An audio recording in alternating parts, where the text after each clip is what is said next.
Meanwhile, during her visit to Christchurch, the Prime Minister also met with some of the families of the people who died when the CTV building collapsed in that earthquake, of course.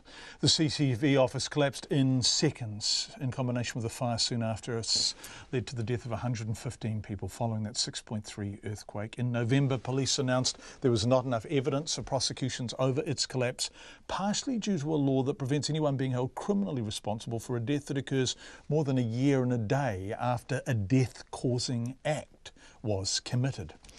Now, shortly after that announcement, the families called on the Prime Minister to meet with them in person. Today that finally happened. After the meeting, which was closed to the media, Jacinda Ardern told reporters that work was underway reviewing the year and a day law. The difficult thing, all of these are of course forward-looking. None of these unfortunately have an impact for the situation the CTV families find themselves in, but they have reiterated here today, amongst of course the huge grief, that they do want to make sure things are changed for the future. That's Jacinda Ardern. All the families RNZ spoke to after the meeting were happy with how it went and understood that there was only so much the government could do. Karen and David Selway lost their sister in the disaster, and David says the families will soon meet to discuss their next move.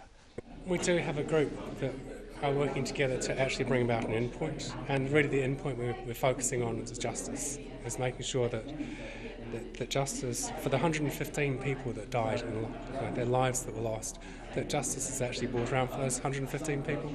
It's going to take a battle, and we recognise that. But we think it's important and we think it's worth fighting for.